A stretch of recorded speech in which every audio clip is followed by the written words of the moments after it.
नमस्कार दोस्तों, क्रांति 24 में आपका स्वागत है। और आज के इस वीडियो में हम आपको झील के बारे में समझाएंगे कि झील क्या होती है और किस प्रकार से झील का निर्माण होता है। आप सभी से निवेदन है कि वीडियो को लास्ट तक देखें ताकि आपको विस्तार से समझ में आ सके कि झील का निर्माण किस प्रकार से होता है और कितने प्रकार की झीलें होती हैं। यहाँ पर 6 प्रकार हमने आपको दिखाए हैं, आप सामने 6 प्रकार देख सकते हैं। इसके बाद भी हम आपको 7वां प्रकार भी बताएंगे, तो आप सभी वीडियो को बिल्कुल लास्ट तक देखें और ध्यान से देखें। तो भाइयों, सबसे पहले हम बात करते हैं कि झील होती क्या है। तो एक गड्ढा नुमा आकृति होती है जिसमें बरसात का जल भर जाता है या किसी अन्य स्रोत से भी जल भर जाता है, तो उसे हम झील के नाम से जानते हैं। लेकिन झील और तालाब लगभग एक जैसे हमें सुनने में आता है, लेकिन तालाब एक छोटी आकृति है और झील एक बड़ा गड्ढा है जिसमें पानी स्थिर रूप में भरा रहता है, प्रवाहित नहीं होता है नदियों की तरह, तो उसे ही हम झील के नाम से जानते हैं। यह चारों तरफ सतही दीवार से घिरा होता है, एक तरीके से गड्ढा होता है तो चारों तरफ इसकी सतह होती है इसका, और अंदर इसके पानी भरा होता है जिसे हम झील कहते हैं। तो भाई ये तो बात हो गई झील की। अब हम बात करते हैं कि झीलों के प्रकार क्या होते हैं। तो सबसे पहले हम बात करते हैं कि विवर्तनिक झील। अब आगे हम आपको प्लेट टेक्टोनिक थ्योरी जब पढ़ाएंगे तब आपको समझाएंगे किस प्रकार से प्लेटें आपस में टकराती हैं और उन प्लेटों के आपस के टकराने या दूर होने से एक भूमि पर किसी भी प्रकार का गड्ढा बन जाता है, या फिर आपस की 2 प्लेटें टकराती हैं तो वो ऊपर भी उठ जाती हैं, 2 हिस्से ऊपर उठ जाते हैं तो बीच में भी कोई गड्ढा बन जाता है। तो यानी किसी भी इसका निर्माण धरातल के बड़े भाग के धंसने या उठने से होता है। जब प्लेट टेक्टोनिक थ्योरी आप आगे पढ़ेंगे तो आपको समझ में आएगा कि जब प्लेटें आपस में टकराती हैं तो ऐसे 2 हिस्से उसके उठ जाए, बीच में गड्ढा हो जाए तो वहाँ पर भी पानी भर जाए तो एक झील नुमा आकृति बन जाती है। और अगर किसी जगह का हिस्सा धंस जाए ज़मीन वहाँ की, तो वहाँ पर अगर गड्ढा बन जाए तो वहाँ पर भी झील का निर्माण हो जाता है। तो ये पहला जो प्रकार है वो विवर्तनिक झील का प्रकार है, जो कि भूगर्भिक हलचल के कारण होता है, जिसका हम उदाहरण देख सकते हैं। तो जम्मू कश्मीर में जो बूलर झील है वह विवर्तनिक झील का सबसे बढ़िया उदाहरण है। इसके बाद हम बात करते हैं सेकंड प्रकार की। तो सेकंड प्रकार है लैगून झील। लैगून झील से कई बार प्रश्न एग्जाम में आते हैं और हमेशा आते ही रहे हैं। तो इसकी जो आकृति आप यहाँ पर देख रहे हैं, ये आकृति इस प्रकार की हो सकती है और ये आकृति यहाँ पर कई बार इसको पूरा कवर भी कर देती है, तो ये बंद भी हो सकती है। अब इसके बारे में जानते हैं हम कि लैगून झील का निर्माण तब होता है जब तटीय समुद्र जल का कुछ भाग बालू, चट्टान या प्रवाल वृत्ति के द्वारा मुख्य समुद्र से अलग होकर झीलनुमा आकृति बना देता है। अब ये बात आपको ध्यान से इसको देखने की आवश्यकता है कि यहाँ समुद्र है और समुद्र में ज्वार आया या कुछ लहरें आई बड़ी बड़ी, तो उससे धीरे धीरे कई वर्षों में ये स्थल भाग में, तटीय भाग में यहाँ पर बालू, मिट्टी, पत्थर इस प्रकार से जमा होते गए और इस प्रकार की आकृति बन गई। और एक समय ऐसा आया कि यह भाग समुद्र से अलग हो गया और समुद्र से कट गया और वहाँ पर पानी भरा रह गया, तो वहाँ पर एक लैगून झील का निर्माण हो जाता है। हमें इस आकृति को लैगून कहते हैं, लैगून झील बोलते हैं।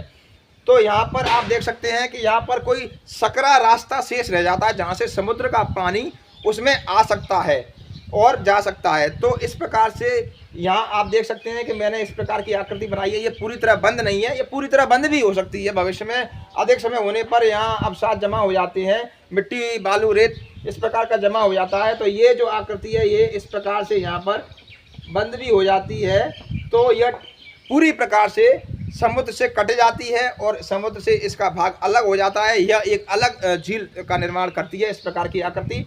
और हो सकता है कि यहाँ कोई छोटी सकरी पानी का आवागमन के लिए रास्ता शेष रह गया हो, इस प्रकार की आकृति भी इसमें रह सकती है। तो वहाँ से छोटी नाव आ सकती हैं और जा भी सकती हैं। तो इस प्रकार की जो आकृति होती हैं ये लैगून झीलें प्राय समुद्र के किनारे ही पाई जाती हैं और यह खारे पानी की झीलें ही होती हैं, क्योंकि समुद्र का पानी होता है तो यह सामान्य सी बात है कि इस खारे पानी की झीलें ही यह होगी। इसके प्रमुख उदाहरण हम देख लेते हैं। यहाँ पर चिल्का झील उड़ीसा में है जो कि लैगून झील का उदाहरण है। पुलिकट झील आंध्र प्रदेश में है, वो भी लैगून झील का उदाहरण है।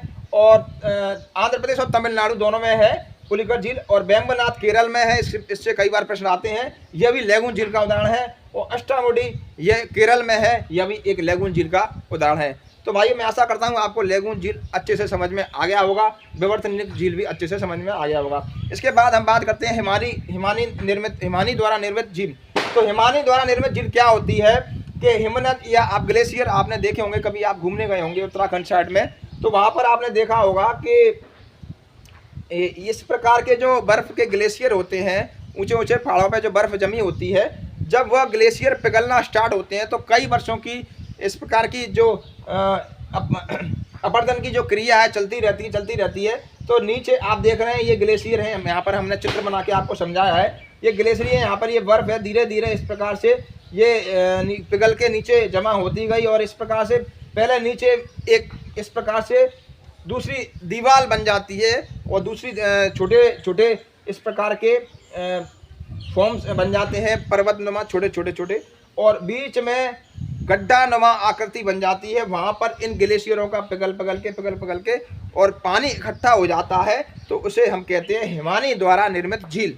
इसके प्रमुख उदाहरण हैं नैनीताल, भीमताल और राकसताल। ये नैनीताल, भीमताल और राकसताल झीलें किसके उदाहरण हैं? हिमानी द्वारा निर्मित झील के उदाहरण हैं। तो भाइयों आपने समझा विवर्तनिक, लेगून झील और हिमानी द्वारा निर्मित झील। इसके बाद हम बात करते हैं वायु द्वारा निर्मित झील। इस प्रकार की जो झील हैं अधिकतर राजस्थान में देखी जाती है, और राजस्थान की खारे पानी की जो झीलें हैं वह वायु द्वारा निर्मित झील का प्रमुख उदाहरण है।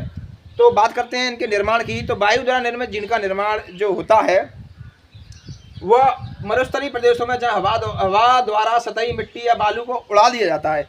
जब आंधियाँ तूफान आते हैं तो धीरे धीरे एक जगह से बालू मिट्टी वहाँ से उड़ा दी जाती है, धीरे धीरे वहाँ गड्ढा नुमा आकृति बन जाती है, और बरसात का जो ढलान, जहाँ पर ढलान होती है तो पानी वहाँ पर धीरे धीरे उसमें इकट्ठा होता जाता है, बरसात का पानी इकट्ठा होता जाता है और वह एक झील नुमा आकृति बन जाती है, तो उसे वायु द्वारा निर्मित झील हम कहते हैं।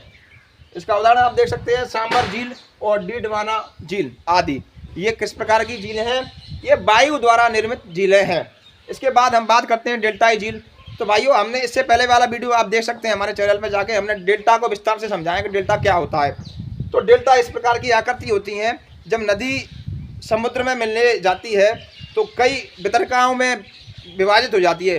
वितरकाओं का अर्थ है कि कई भागों में वह कई रास्तों से गुजरती है, तो इस प्रकार डेल्टा नुमा आकृति बनाती है, और उस डेल्टा के मध्य में ही कोई भाग धंस जाता है या इस प्रकार की आकृति बन जाती है जहाँ पर पानी इकट्ठा हो जाता है, तो वह झील नुमा आकृति बना देती है। तो इसे हम डेल्टाई झील के नाम से जानते हैं। इसका सबसे बढ़िया जो उदाहरण है वो आंध्र प्रदेश की कोलेरू झील है। इसका उदाहरण है, यह प्राय मीठे जल यह झील है प्राय मीठे जल की होती हैं, क्योंकि नदियों द्वारा इनका निर्माण होता है। तो ये आप देख सकते हैं डेल्टाई प्रदेशों में वितरकाओं के मध्य प्राय झीलों का निर्माण होता है। इन झीलों को डेल्टाई झील के नाम से जानते हैं। अब मैंने आपको बताया कि वितरकाएँ क्या होती हैं। जब नदी समुद्र में मिलने के लिए जाती है तो कई हिस्सों में बट जाती है, कई उसकी वितरकाएँ हो जाती हैं, तो बीच में कहीं ना कहीं कोई झील नुमा आकृति बन जाती है, उसमें पानी भर जाता है, तो उसे हम डेल्टाई झील के नाम से जानते हैं। और इससे पहले वाला वीडियो आप हमारे चैनल में जाके देख सकते हैं, हमने आपको विस्तार से समझाया कि डेल्टा क्या होता है। इसके बाद हम बात करते हैं ज्वालामुखी द्वारा निर्मित झील। ज्वालामुखी क्रिया द्वारा निर्मित झील या फिर इसे क्रेटर झील भी कहते हैं। तो भाइयों आप देखिए, आपने ज्वालामुखी कभी देखा हो, शायद ना देखा हो, मैंने भी नहीं देखा है, लेकिन पढ़ा तो होगा आपने कि जब ज्वालामुखी उद्गार होता है उसमें सक्रिय ज्वालामुखी होता है, फिर वो धीरे धीरे शांत हो जाता है, तो इस प्रकार उसके क्रेटर यानी ज्वालामुखी के मुख पर एक गड्ढा सा बना होता है उसके मुख पर, और बरसात का जल उसमें धीरे धीरे जमा होता जाता है, तो वहाँ पर एक झील नुमा आकृति बन जाती है। झील जैसा उसमें जल भर जाता है और चारों तरफ से उसमें पानी और चारों तरफ से उसमें दीवार होती है और बीच में उसके पानी भरा हुआ होता है, तो उसे हम क्रेटर झील या फिर ज्वालामुखी क्रिया से निर्मित झील भी कहते हैं। अब भाइयों इसका सबसे बढ़िया जो उदाहरण है भारत में वो है महाराष्ट्र की बुलढाना जिले की लोनार झील। लोनार जो झील है वह क्रेटर झील का सबसे बढ़िया उदाहरण है। इसके बारे में एक बात और प्रचलित है कि इस झील को उल्का पिंड के टकराने से निर्मित झील भी कहा जाता है। कई बार एग्जाम में भी आ गया है कि उल्का पिंड से निर्मित झील भारत की कौन सी है। तो उल्का पिंड से जो झील का निर्माण हुआ है वह है लोनार झील, महाराष्ट्र की लोनार झील।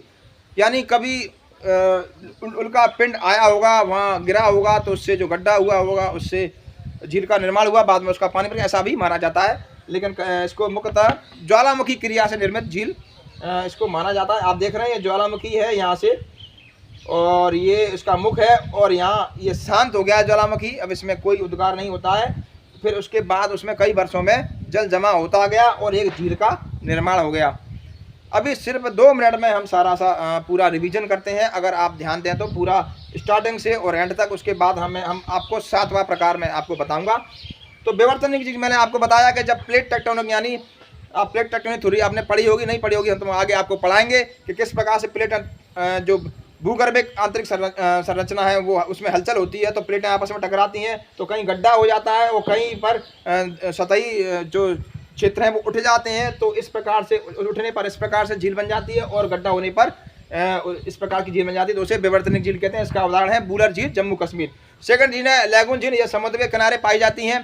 जब समुद्र के किनारे ज्वार या बड़ी बड़ी लहरों के कारण धीरे धीरे कई वर्षों में अवसाद जमा होता जाता है और मुख्य समुद्र से जो आकृति कट जाती है और एक नई आकृति बनके उसमें जल भरा रह जाता है, तो उसे हम लैगून झील कहते हैं। यह प्राय खारे पानी की झील होती है। इसके उदाहरण मैंने आपको बताए थे, चिल्का झील उड़ीसा, पुलिका झील आंध्र प्रदेश और तमिलनाडु, वेम्बनाथ झील केरल और अष्टामुडी झील केरल, ये सारे उदाहरण हैं लैगून झील के। और लैगून झीलें समुद्र के किनारे ही पाई जाती हैं, ये चीज़ आप हमेशा याद रखिए। इसमें ये पूरी तरह बंद भी हो सकती हैं, और हो सकता है इनमें कोई समुद्र के पानी आने जाने के लिए रास्ता शेष रह जाए, ये दोनों कारण इसके हो सकते हैं। इसके बाद हम बात कर रहे हैं हिमानी द्वारा निर्मित झील। तो हमने बताया किस प्रकार से कई वर्षों में ग्लेशियर पिघलते रहते हैं, नीचे पानी इकट्ठा होता रहता है, और एक गड्ढा नुमा पहले वो अपना एक सतही बनाते हैं, जो जहाँ नीचे भी बर्फ़ जम जाती है, ऊपर से आके तो दोनों तरफ से एक दीवार उठी हो जाती है और बीच में गड्ढा होता है, तो वहाँ पर पानी धीरे धीरे भर जाता है, तो वहाँ उसको हम हिमानी द्वारा निर्मित झील कहते हैं। इसके बाद बात करते हैं वायु द्वारा निर्मित झील। तो इस प्रकार की झीलें अधिकतर राजस्थान में देखी जाती हैं। जब रेगिस्तानी क्षेत्रों में वायु आंधियाँ तूफान चलती हैं, तो धीरे धीरे वहाँ से रेत बालू मिट्टी उड़ा दी जाती है और गड्ढा बनता जाता है कई वर्षों में, तो बरसात का जो पानी है वो उसमें इकट्ठा हो जाता है और इस प्रकार के झील बन जाती है, तो उसे हम वायु द्वारा निर्मित झील कहते हैं। राजस्थान की प्राय सभी झीलें वायु द्वारा निर्मित झीलें मानी जाती हैं, और इसमें इसके प्रमुख उदाहरण हैं सांबर डीडवाना झील, इसके प्रमुख उदाहरण हैं। इसके बाद बात करते हैं डेल्टाई झील के बारे में। मैंने बताया कि हमारे चैनल पे आप डेल्टा के बारे में देख सकते हैं कि डेल्टा क्या होता है। जब नदी समुद्र में मिलने जाती है तो कई बंदरगाहों में विभाजित हो जाती है, तो बीच में उसके कहीं कोई गड्ढा हो जाता है, तो उसमें जल भर जाता है, तो उसे हम डेल्टाई झील के नाम से जानते हैं। और इसके जो प्रमुख उदाहरण हैं वो है आंध्र प्रदेश की कोलेरू झील, जो कि कृष्णा और गोदावरी डेल्टा के बीच में है। कृष्णा नदी और गोदावरी नदी डेल्टा के बीच में बनी हुई ये कोलेरू झील ही डेल्टाई झील का सबसे अच्छा उदाहरण है। इसके बाद हम बात करते हैं ज्वालामुखी क्रिया द्वारा निर्मित या फिर क्रेटर झील। तो मैंने आपको बताया कि ज्वालामुखी में उद्गार होता रहता है और लावा निकलता रहता है, लेकिन जब ज्वालामुखी शांत हो जाता है तो कई वर्षों तक उसके मुख पर गड्ढा सा बन जाता है और उसमें बरसात का जल इकट्ठा होता रहता है और यहाँ पर झील नुमा आकृति बन जाती है, जिसे हम क्रेटर झील के नाम से जानते थे। तो आपने देखा भाइयों किस प्रकार से हमने इनके प्रकार को विस्तार से पढ़ा, चित्र द्वारा पढ़ा। अगर आप इस तरीके से अगर मेंस में भी लिख देंगे तो आपको मेरा मानना है बहुत अच्छे नंबर मिलेंगे। इसको आप स्क्रीनशॉट भी ले सकते हैं और आप इसको अच्छे से लर्न भी कर सकते हैं। एक बार आप देख लीजिए, मैं आपको 7वां प्रकार बता रहा हूँ और वो 7वां प्रकार है आपका गोखुर झील। गोखुर झील क्या होती है भाइयों, तो इसको थोड़ा सा मुझे यहाँ पर हटाना पड़ेगा, उसके बाद ही मैं आपको समझा पाऊँगा। अगर आप इसका स्क्रीनशॉट ले लीजिए और इसको ध्यान से देख लीजिए, मैं आपको 7वां प्रकार बता रहा हूँ गोखुर झील का।